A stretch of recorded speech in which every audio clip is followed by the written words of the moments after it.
وجه ربك ذو الجلال والإكرام فبأي آلاء ربكما تكذبان يسأله من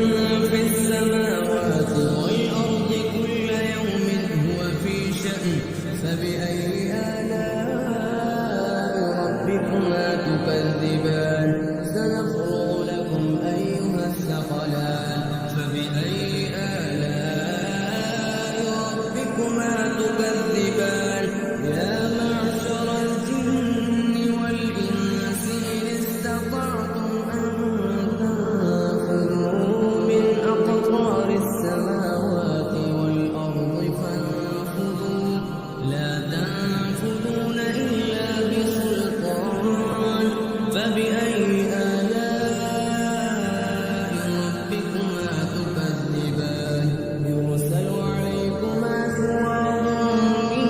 نار ونحاس فلا تنتصران فبأي آلاء ربكما تكذبان فإذا انشقت السماء فكانت وردة كالدهان فبأي آلاء ربكما تكذبان فيومئذ لا يسأل عن ذنبه إنس ولا جان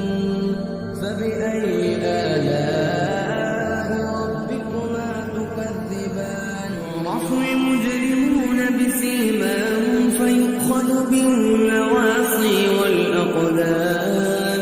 فبأي آلاء ربكما تكذبان هذه جهنم التي يكذب بها المجرمون يطوفون بينها وبين حميم آن فبأي آلاء ربكما تكذبان ولمن خاف مقام ربه جنتان فبأي آلاء ربكما تكذبان ذواتا أفنان فبأي آلاء